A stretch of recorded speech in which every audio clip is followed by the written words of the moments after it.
আসসালামু আলাইকুম, সকলকে ওয়েলকাম করতেছি। আজকে যে চারটা শব্দ আলোচনা করব সেটা হচ্ছে হু, হোম, একই সাথে হুইভার এবং হোমিভার।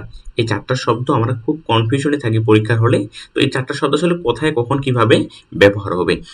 এর আগে বলে রাখি, হু হচ্ছে সাবজেক্ট ফ্রম, হোম হচ্ছে অবজেক্ট ফ্রম। তো স্বাভাবিকভাবে যে বাক্যে ভার্বের সংখ্যা বেশি থাকবে সেই বাক্যে সাবজেক্টের প্রয়োজন, অর্থাৎ হু বসবে। আর যে বাক্যে সাবজেক্ট এবং ভার্ব সমান থাকবে সেখানে হোম বসবে। আচ্ছা, একটা বাক্য দেখি। এখানে বলছে Shakib dash we know place well. এই বাক্যে দেখেন সাবজেক্ট কয়টা আছে। সাবজেক্ট হচ্ছে উই, সাকিব সাবজেক্ট এবং উই সাবজেক্ট। সাবজেক্ট সংখ্যা দুইটা এবং ফাইনাইট ভার্ব কয়টা? নো এবং হচ্ছে প্লে। দুইটা ফাইনাইট ভার্ব আছে।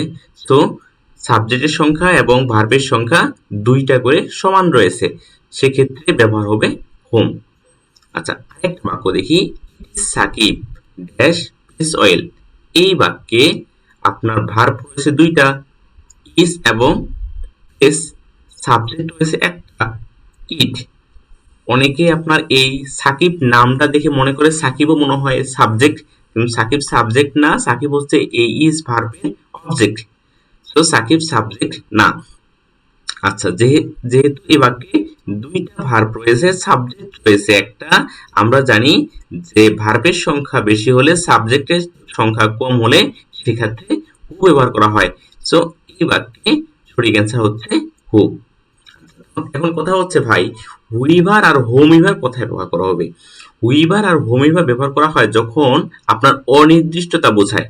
এই বাক্যে দেখেন সবসময় আপনার এই যে সাকিব নিয়ে আসলে কথা বলা হয়েছে এই দুটো বাক্যে, কিন্তু পরবর্তী একটা বাক্য লক্ষ্য করি।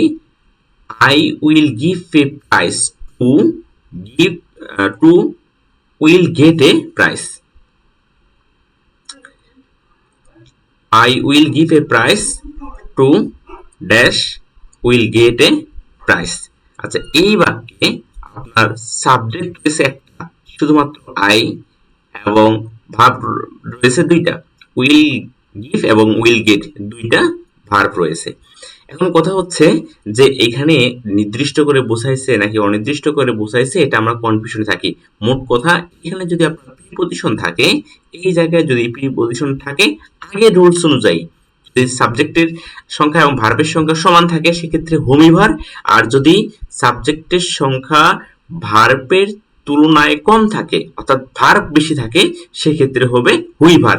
দেখেন এই জায়গায় ভার্ব বেশি, দুইটা ভার্ব রয়েছে কিন্তু সাবজেক্ট একটা রয়েছে, সেক্ষেত্রে আমরা ব্যবহার করব হুইভার। অর্থাৎ ঠিক আগের নিয়মটাই, এই জায়গায় যদি প্রিপজিশন থাকে তাহলে জাস্ট ইভার শব্দটা যুক্ত হবে, বাকি সবকিছু আগের মতোই।